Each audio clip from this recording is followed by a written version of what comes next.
Hey everybody, this is Robert from Black Belt Gaming. Welcome to the podcast. I hope you're doing well. I'm going to start a read-through of Dragonslayer, a classic fantasy role-playing game by Greg Gillespie. As I open it up, one of the first things I see is a quote from Gary Gygax. Role-playing isn't storytelling.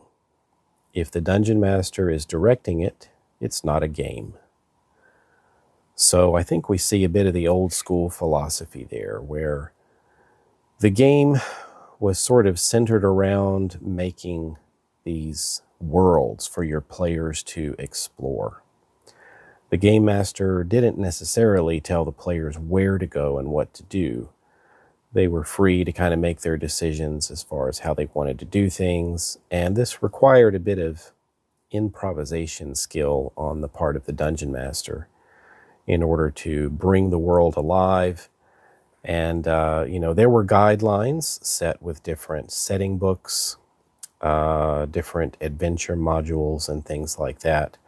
So you could sort of steer them in a direction, but you didn't know how it was going to play out. You didn't know what was going to happen. Things were quite unpredictable, and I think that's sort of the spirit of old school gaming. Very different from, say, how someone may approach game nowadays with almost like a script in mind, like some sort of movie where they know this is going to happen first, this is going to happen next. And, character choice is kind of an illusion. So old school, bit more of freedom to explore and unpredictable as far as how things were going to play out. And following the gameplay, then you had stories to tell. As we continue in the book, we have character sheets actually at the front of the book here. And this looks very much like the old basic character sheets that you get with the old red basic Dungeons and Dragons books back in the day. So the game here, Dragonslayer, is already by its name a throwback to the 1980s with the old movie. I think it was actually a Disney movie called Dragonslayer. If you haven't seen it, I recommend you check it out. I still enjoy watching that one to this day. Well, let's have our little introduction here about Dragonslayer. The reason I was interested in this book is because I saw some interviews with Greg Gillespie, and he talked about how when he began playing back in the day, they sort of used the rules from the basic game, but they added a lot of flavor from Advanced Dungeons & Dragons First Edition. So that was a lot like I learned. And so because of that similarity, I was interested in his take on the game. Because much like that, my group sort of used the engine of Basic and Expert, and we got a lot of the extra details like classes, monsters, and magical items, and adventure modules, and things like that from AD&D First Edition. So I was one of the few players in our group that actually wanted to explore and dig a little deeper into some of AD&D First Edition specific rules.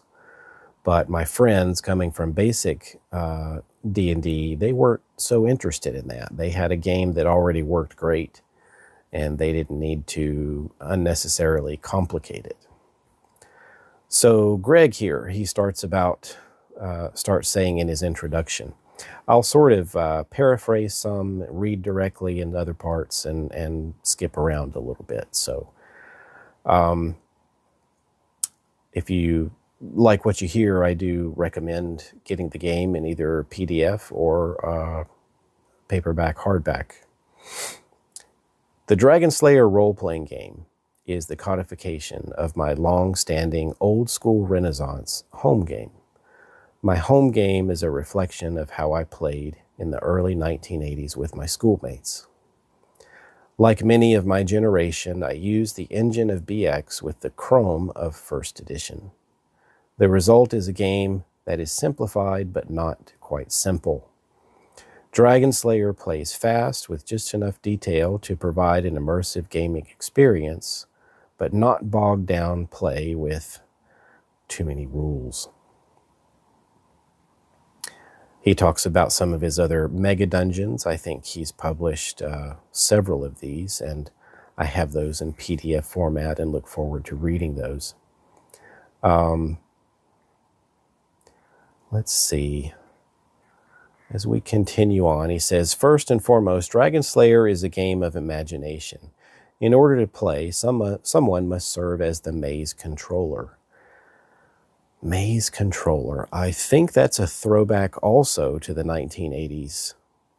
Maybe to the Tom Hanks movie, where I believe he was involved in college in a group that were playing D&D, and I don't think they called it that. They may have called it Monsters and Mazes or something else.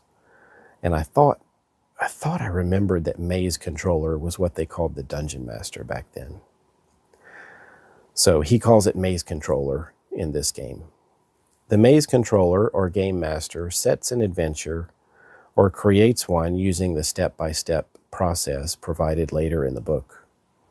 The players create individual player characters outlined in the first chapter. Everyone at the table should have a pencil, a set of polyhedral dice, a character sheet, Funyuns, and Mountain Dew. Yep, the good old days. Once the adventure and the PCs are ready, the adventure begins in a town or outside of the dungeon entrance. That's also very typical of how we played. You know, I never played with this guy, but it sounds so much like the way that I grew up learning the game. We used to start our games in town, kind of at the local tavern, and the guys who were teaching us the game were a bit older, 3 or 4 years older than we were, and we would often have to go through this almost like role play hazing in order to get them to accept us as party members to accompany them on the quest of the day. And so we were always lower level, they were always higher level. So we got kind of a little burned out on that, and as me and my friends, we started to learn the game better and started to run our own games, we kind of jumped straight to situations where we were either on the way or outside of the dungeon. So we did both of these.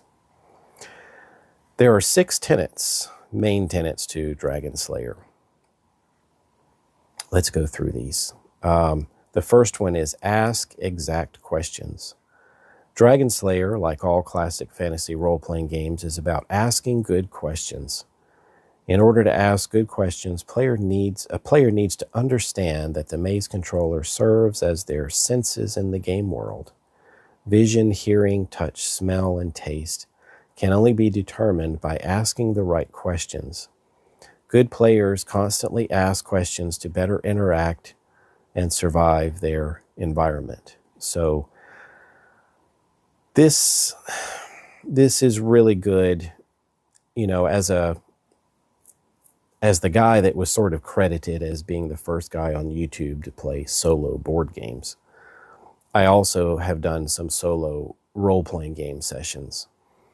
And this is something that you kind of miss with doing anything solo. It's when you're playing with others, and especially if you're playing an old school game, exact questions can be very, very important.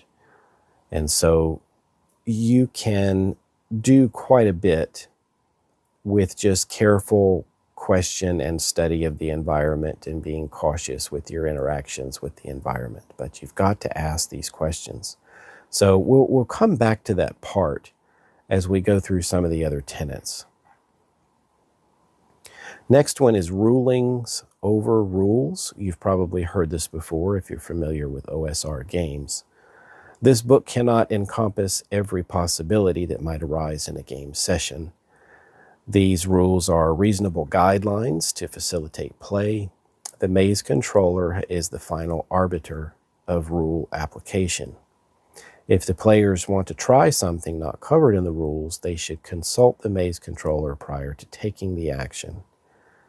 But once the maze controller rules, the discussion is over and the game moves forward. However, it doesn't mean that the maze controller can't take the ideas and opinions of the players, but just to understand, the maze controller has the final decision. In addition, never be a rules lawyer with your maze controller. Just because the rules say a goblin has a certain number of hit dice, it doesn't mean that the goblin that you may be fighting in your maze controller's game has that exact number of hit dice. Or just because a spell has a certain duration and effect, it doesn't mean that the maze controller's version might be exactly the same. So don't try to criticize the maze controller when something comes up different than what you may be experiencing and reading the book in the later chapters. The third tenet is about being ordinary. Player characters are not superheroes born with extraordinary powers. Rather, they are ordinary people thrust into extraordinary circumstances. It means that you have to play your character intelligently. You have to be crafty. And a lot of bad things can happen, and the secret to survival doesn't really rest on your character sheet. It's more about your ability as a player to problem solve. So I think that was covered in another document about the OSR where it talked about player skill versus character skill, something like that. Yeah, don't rely on just a few skill checks on your character sheet. It's very important how you play and what decisions you make that will help your character survive. Let's see, 1, 2, 3, 4. Number 4 is game balance. Some contemporary role-playing games note the importance of game balance to ensure player success. This is lame and a boring sanitation of the hobby. Well, I guess I could argue that it's just a different way of playing. So as someone who enjoys board games, and a lot of the board games are balanced, so that you can take different strategies and try different things. And when something is really way out of balance, sometimes it's not such a fun game. There are even versions of D&D, say like I'm one of the few, evidently, that enjoy 4th edition.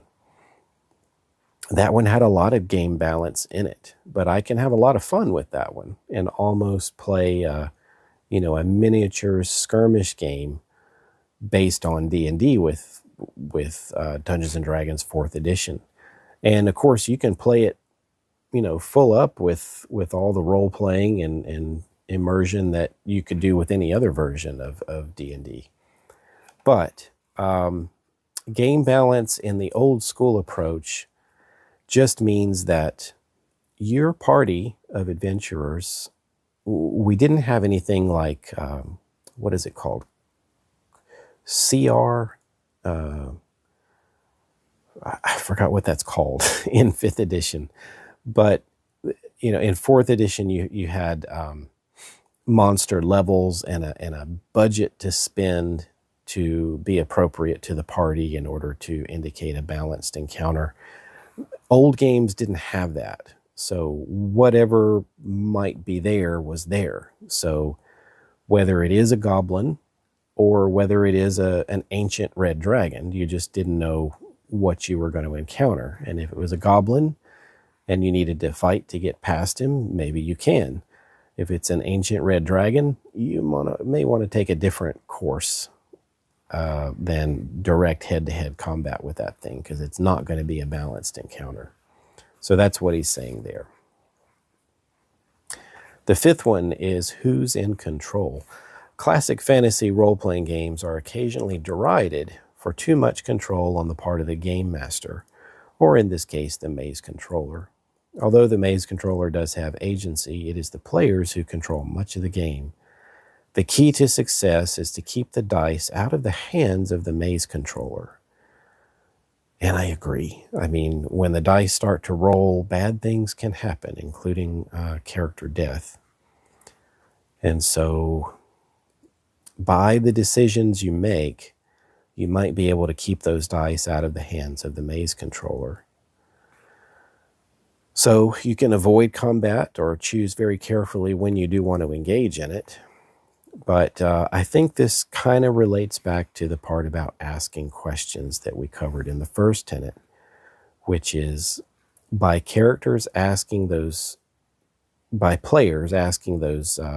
exact questions, specific questions, they might be able to avoid the maze controller picking up the dice and raining down death and destruction. So ask questions, say, for example, there is a secret door. If you are carefully searching in that area and through descriptions back and forth and questions back and forth with the maze controller, you might be able to find that secret door without needing to even make a roll. Same thing can happen, let's say, if you're dealing with a trapped treasure chest. You might be able to take your time and carefully search it and find a way to disable the trigger mechanism or something like that. All that's done without needing to really roll the dice if you play through those areas. And we used to play a lot that way because, well, a lot of our games were lower level and thieves didn't have the best percentages to get these things done. So we kind of wanted to be able to do it without needing to roll on there unless we had no other choice. So I guess what you're looking at is if you don't take the time to ask the specific questions and go through these things, if you're trying to sort of speed things along, then you may need to let the maze controller pick up the dice and make some rolls. One thing that could be happening, though, as you are asking these questions and taking your time, the maze controller may be rolling for wandering monsters out of sight. So maybe behind the screen or whatever. So that can be the downside of taking so much time. The last one is about die rolls. This is the sixth tenet. The maze controller rolls dice in front of the players. This used to be up to the dungeon master back in my day. Some did it, some didn't. The maze controller rolls the dice in front of the players, but there are exceptions. For example, when rolling thief skills for a player, the maze controller rolls those in secret out of sight. So the player doesn't know the result. You just describe what's happening. And, the player may think that they're completely hidden in the shadows, but they're actually not. They could think that they've, well, let's say they're trying to deal with a trap and maybe they think they've disarmed it, or maybe they check this particular treasure chest and they fail the roll in secret. And then you say, well, you don't think there are any traps on this chest. And then, uh-oh, click, something goes off. So, yep, die rolls are bad. And you want to keep those die rolls from happening as much as possible. When you do roll, a lot of the rolls will be out in the open just to see that everything is fair and square, and that's what I mean. Sometimes just some bad die rolls on your part or some good die rolls on the maze controller's part can end your character. But to keep some of the game a little bit more interesting, things like wandering monsters, thief skill checks, and these kind of things, these are rolled in secret. So that's the introduction to Dragonslayer. On the next page, it goes into some terminology, things that we're all pretty much familiar with.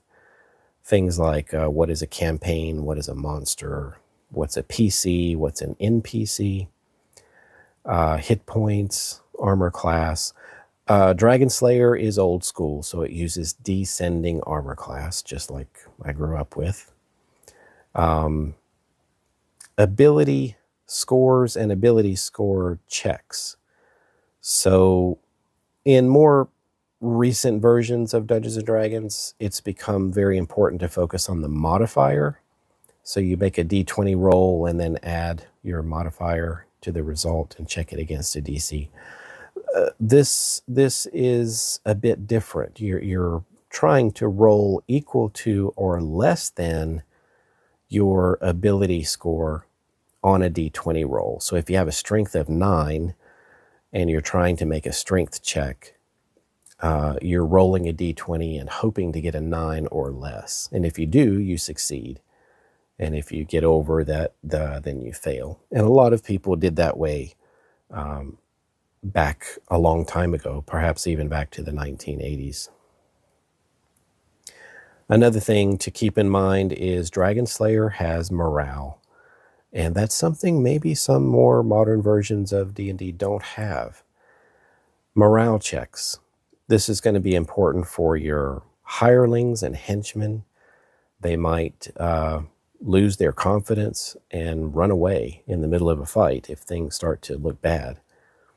And the same thing with monsters. Monsters are also going to have a morale score, and at certain times you'll need to make a morale check for them, or the maze controller will. And then they might flee. So I believe how you do this is you roll 2d6 and compare that to the morale score. And if you get equal to or lower on the check, that's good. So if you have a low morale score, then it's going to be hard to pass that check. So there's going to be times a little different from other basic D20 games where usually you're trying to roll high. This game, sometimes you want to roll low. That's going to be better.